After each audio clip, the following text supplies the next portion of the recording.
can go, Taryn. Do you want to say hi before I start? Hello. There we go. That's Taryn. You have met him before, and if you haven't, go watch a video and you'll find him in one of them. Hi everyone, I hope you are doing well. I really should have waited for the door to close, I'm so sorry. I said I hope you're all doing well and welcome back to another video. Today it is a sit down type of vibe. We are in my flat living room and I wanted to talk through 19 things that I learned by 19. Now the points that I'm going to go through changed the game for me. They absolutely changed my life and I really want to share with you some of the valuable tips and tricks and advice and life learnings that I came across. So without further ado, let's get into my 19 things. The productivity method will continue to make appearances. Cough, cough, hint, hint. GB. She's engaged. Grace Beverly is engaged. Can we just get a moment for that? I've been watching Grace on this journey since her Oxford days, and it must be funny that she forgets people remember because she doesn't have all of those YouTube videos up anymore. But from her getting, you know, those two different beds together to make a double bed, just the innovative ways, it was so fun watching her. And yeah, here we are. So, Grace, congrats. All right, point number 1. Relationships are the most important thing. I remember writing this point down. Now, the way you make someone feel and the type of relationship you have with someone, if that be familial, romantic, an acquaintanceship, whatever it is important. And how you go about it is also important. So treating people with respect, being honest, things that are really small and simple go such a long way. But what you will notice is some people are here for a season and some people are here for the whole ride. And what you need to remember is they will always think about how you made them feel. You want to be treated in a nice way. So treating someone else in a nice way is only what's right. And just kind of going back onto that point about seasons, when you're growing up, you find that loads of people are here to support you and they see something in you and they are so excited to watch the person that you become. So showing who you are in your truest form and, you know, talking about your dreams and your goals and aspirations to then, I don't know, meet someone several years later and for them to see, oh my goodness, wow, this person has really been working at it. It brings joy to their lives and they will only remember the version of you they met when they met you. So being able to show them who you are, however many years down the line is an amazing feeling, but you don't get that chance if, you know, the first time you meet someone you're horrible, if you don't stay in contact with them to check in on them, even if that be like Happy New Year,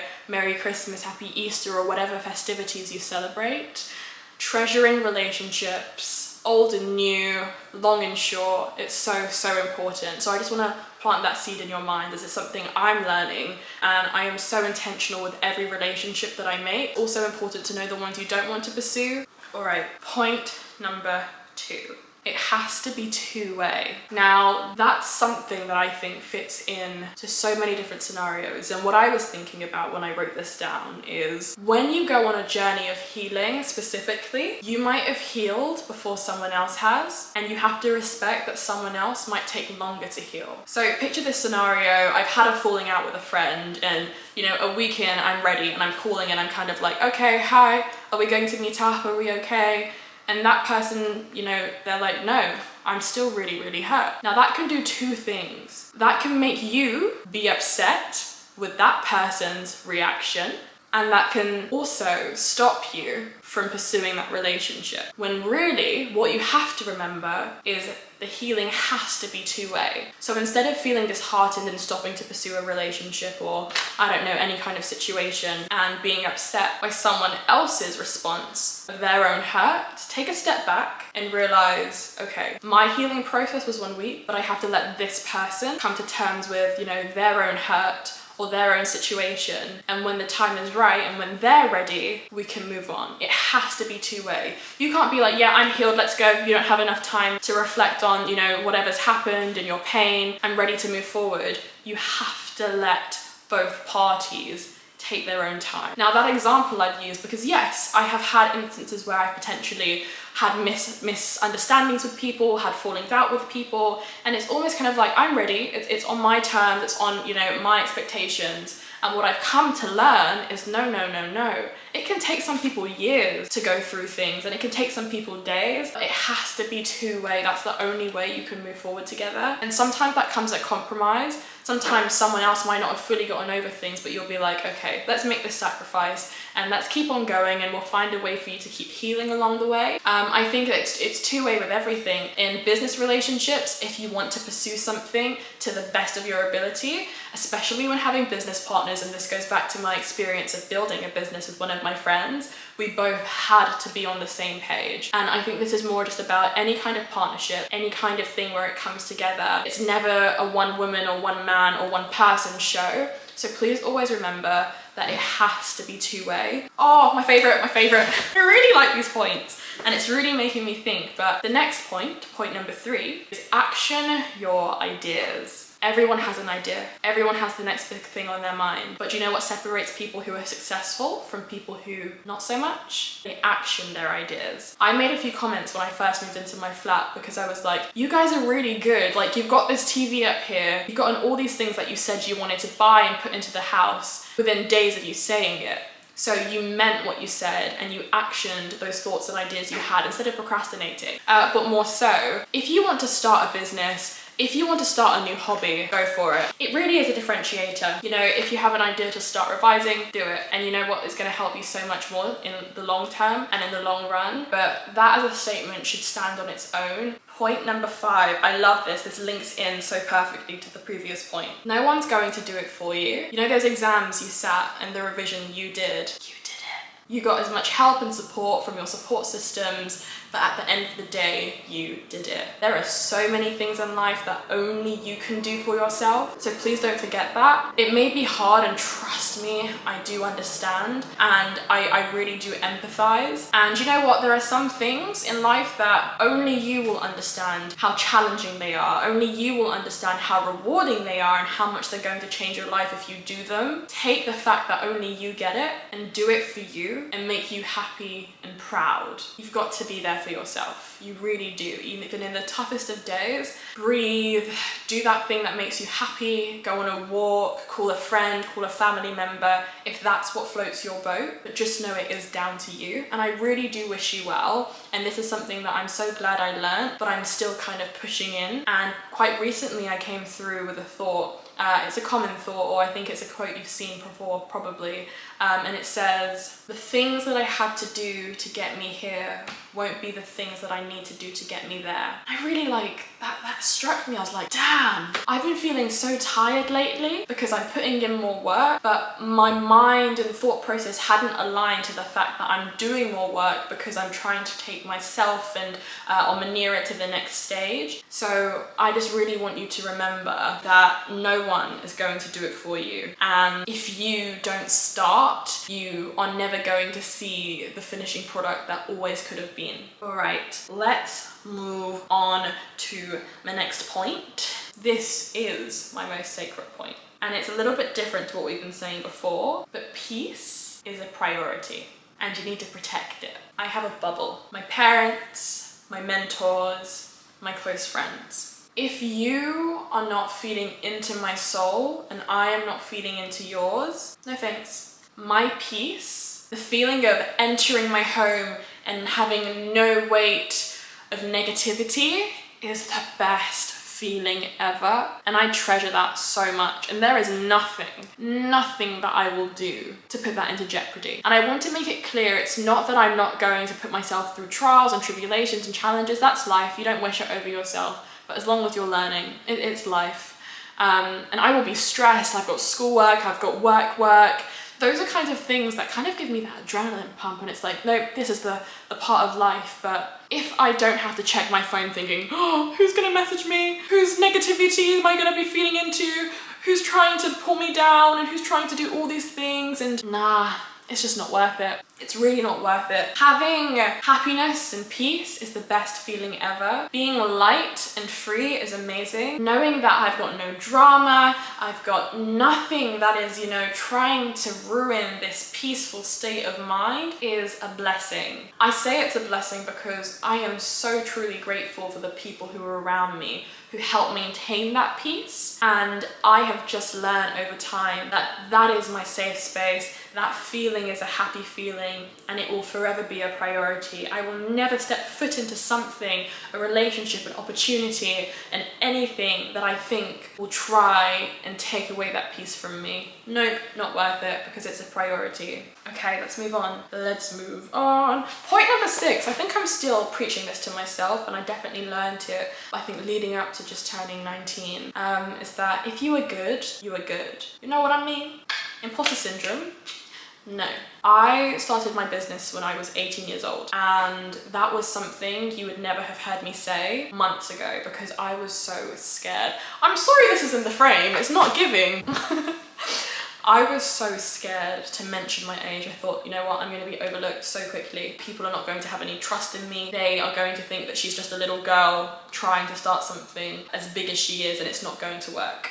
We're still standing, first and foremost. Second of all, I've learned that my age is a weapon. The fact that I have been able to get Omanira, get myself, or whatever you want to call it, to the stage that we're at, it's commendable. And it feels really weird saying this. I'm saying this because of the purpose. I don't kind of wallow in it enough, and that's because everything's kind of go, go, go. But I can look at people who are 10 and 20 and 30 years older than me and say, we've done that, I've done that. And several years into your career, you haven't been able to, using work as an example in that respect.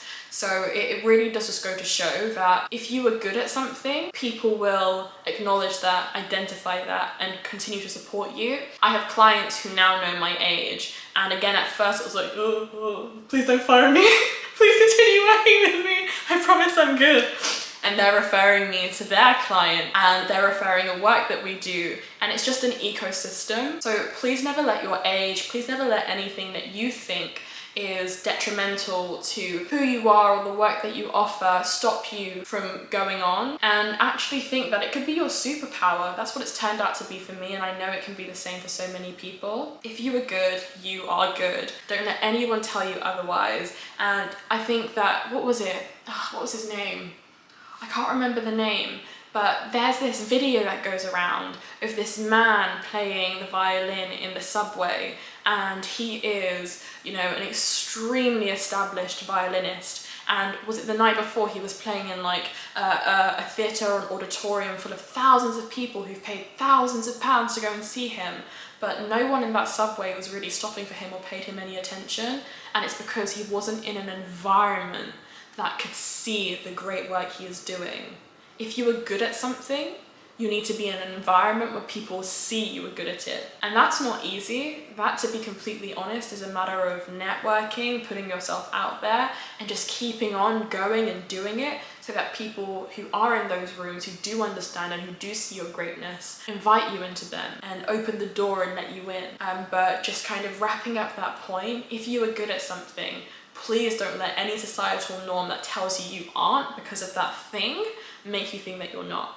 You're good, and keep on going. You will continue to get better. You will continue to learn. My next point: who you know opens the door, and what you know keeps you there. My boss told me this a few years ago. Not my boss now, my previous boss, when I was working in sixth form. He said this because he was a co-founder. Now, his co-founder knew me, and I was applying for a role that wasn't on the market. I had called and I was like, hi, I'm really good at X and I would love to do it for your company. Can we make something happen, so to speak? And I remember that this co-founder was a bit like, he just sounded really unsure. He sounded like he didn't want to give it to me. And he then took that back to the co-founder that I knew. He was like, no, it's Mofi. She's got it. We're doing it. Thank you. You know who you are. And then called me later to say, oh, I spoke to my co-founder. I didn't know you knew him. He's just told me how amazing you are. His entire tone shifted like 360. He was like, we're going to make something happen. And I was like, oh, okay.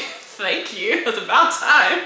Because I knew I was going to do a good job. And then I remember like they gave me the job description to a T that I wanted, with the pay that I wanted, and I was really happy. Funnily enough, I thought I was going to be paid much less, and they kind of like overpaid me. It paid off. Remember that day running down to my mum being like, Mum, they're paying me this much per hour. Anyway, that relationship developed, and I remember him referring all the way back to that moment. This is of me being there for several months and saying, do you remember how you got hired? It wasn't anything to do with like XYZ. It was who you knew, and the reason you're still here and the reason you've been promoted to the different opportunities is because it's what you know that's kept you there. This is a scenario that I know is so true to so many different people, and all that goes to say, me speaking more broadly to young people, as we are young people, is put yourself out there and meet new people. And I've definitely been struggling with that lately. As someone who is working and studying, I have just been in and out of lectures. I've been terrible and just sitting in the back, leaving as soon as it's done and not speaking to anyone. Up until I think a week ago, I didn't know anyone on my course. And obviously that has changed because I've spoken to that support system and someone was like, no, every week you need to meet someone and tell me their name and tell me what you've learned. And from then on, it just kind of started to overflow. I think recently I met like 4 people in a week. I was like, that's too much. Emotive overload. But it's because when you know people, you are opening up so many doors for yourself. Please remember that the second part of that phrase isn't it's just who you know. No, no, no. It's what you know. So you need to keep on compounding your skills. You need to keep on learning and keep on getting opportunities and asking for opportunities to learn and grow. Those can be paid for, those can be free, but those two things do go hand in hand and together, and you've got to put yourself out there to make the connections, and you have to put some stuff into yourself and time into yourself to build up who you are and your skill set so that you are valuable. The next point that I would love to scream at you, but it's late and there are people upstairs potentially sleeping, is it's never a no, it's just not yet. For the people in the back, it's never a no, it's just a not yet. Doors that are closed are not closed forever. The saying, rejection is simply redirection. I believe it, and I want you to believe it because it changes the mentality. It really does. Now, something that I'm so proud of, which has taken a long time to feel and be able to say, yep, that's what I live by, is if there is something that I really want that, let's say I don't get, I don't ever see it as a, I really wanted that, like that's plummeted me, that's my end, that was my do or die. I just see it as, okay, turn, next. Okay, thank you, that door for shutting, because you're now literally just taking me to what is for me. When you are able to step into that, you see it that way. You see it as, it wasn't a failure, it wasn't a rejection, it was simply a redirection. And most of the time, I think the redirection is something you could never have imagined because it's just that much better. It's like us as humans, or us sometimes fail to see what greatness is there for us, that we deserve, that's on the other end. And Mother Nature, God, whatever you want to call it, does that redirection for you. So it's just almost like, let the world guide you on your path and know that it is never a no. Now, the next point, which may be controversial, is that most things are possible, it just depends on how badly you want it. Now, I heard this from KSI, and he's going through a tough time right now, so we feel for him, but we move swiftly on. Some people talk about it and make, moves to start. Some people talk about it, start and finish, because they really wanted it. And we know that there are so many factors and circumstances that affect different people's lives differently, but it's also a matter of fact of, I went to a secondary school where there are hundreds of people who were probably in the same circumstance as me. My mum and dad would always say that there are always people who are better than you. There are always people that are lesser off than you. But then in your bracket, there are a bunch of people. And I think sometimes we forget that there are a bunch of people with the same opportunities and the same access as you, but who aren't doing what you're doing. Did they not want it bad enough? Who knows? Would it have been possible? Yes. Would it have been possible for so many of my friends and age mates to do exactly what it is that I've done with Omanira? 100%. I opened a bank account, I registered a business, I organized an event, I did all of these things which, okay, fair enough, I'm saying, and they might seem like little things, and I've done them and they've definitely not felt like little things. But I know for a fact that the potential and ambition that I see in so many people means they can do it. You can do it. But how badly do you want it? Because if you really did want it that bad, you would make it happen.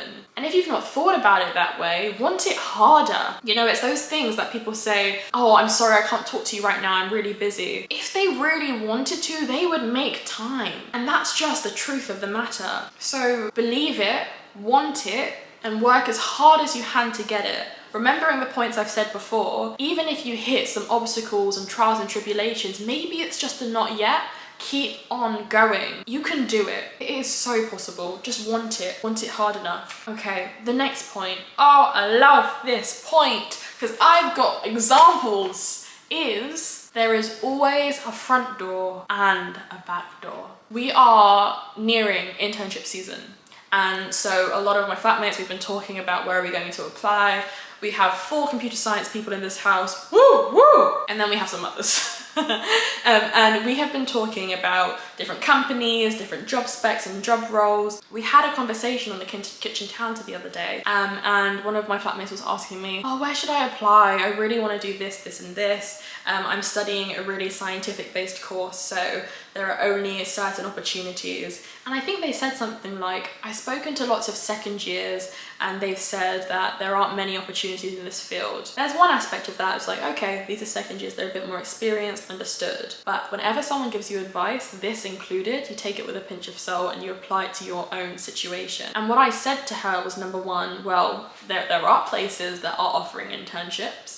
Or rather what I said to this person was there are places that are offering internships, and they agreed and they were like, yeah, there are. And then I said, literally what I'm saying to you now, you can go through the front door, you can apply and apply and apply and potentially end up like those second years who said that they couldn't find anything or who were unsuccessful with anything for their own reasons. Or you can go through the back door, go on LinkedIn, drop people DMs, send cold emails, turn up to, in this instance, a pharmacy, a science lab, an academic research center. Turn up, go the extra mile and ask for them to open the back door for you. And I promise that the opportunity is hidden only for a select few at the back door because they go up and beyond to ask for acceptance and to get in, always 10 times better. Okay then, I have gone through the first half of my 19 things that I learned by 19. Thank you for watching and tune in for part 2.